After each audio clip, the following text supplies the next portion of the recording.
Mark, where are we with regards to flying consumer drones on a kind of legal level in this country? What can I do? What can I not do? What do you recommend for consumers who are just maybe trying to take videos, trying to take pictures in their neighborhood?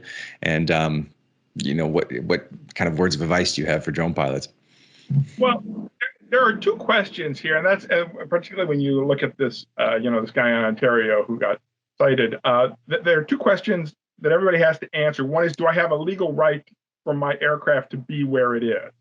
And then the second question is, do I have a legal right to do with my aircraft what I want to do? And those are two different questions that are answered by two different government agencies to a large extent. And I think when you read the story, one of the telling elements in it was that they contacted the police contacted the FAA about the complaints of what was going on, and the FAA didn't respond.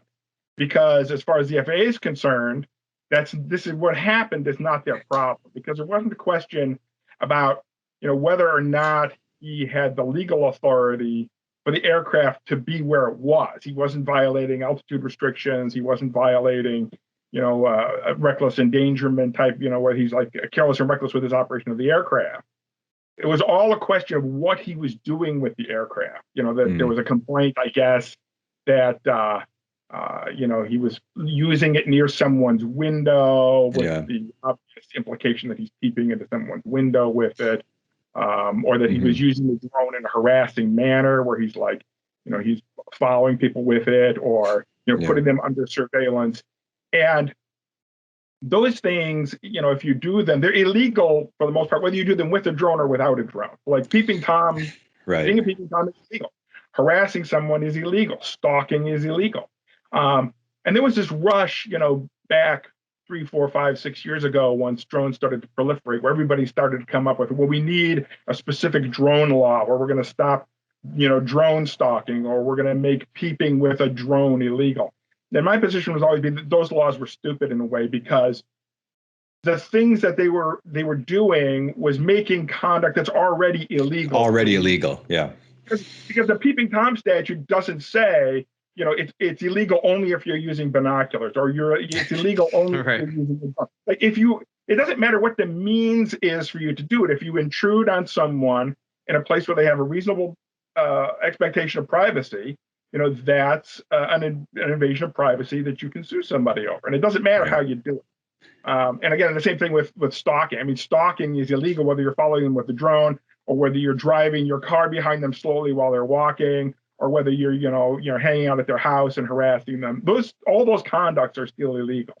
So I guess the most important thing for people who want to operate on a hobby standpoint is, I guess, just to keep in the mindset that just because I'm using a drone doesn't mean I can do things that would otherwise be illegal.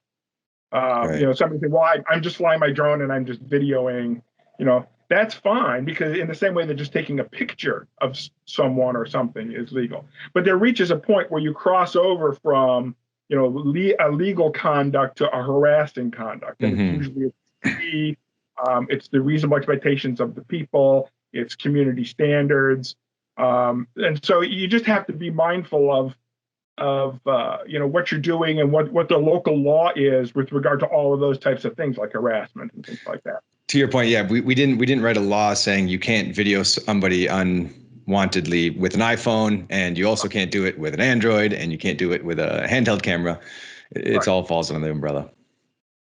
Right, and then obviously the other question, though, you still have to keep in mind, which is unique to drones, is am I filing whatever the new requirements? There used to be Section 336, and obviously those have been modified, and more changes are coming, to the standards to fly as a hobbyist, because Congress actually mandated that the FAA take more control over hobbyists.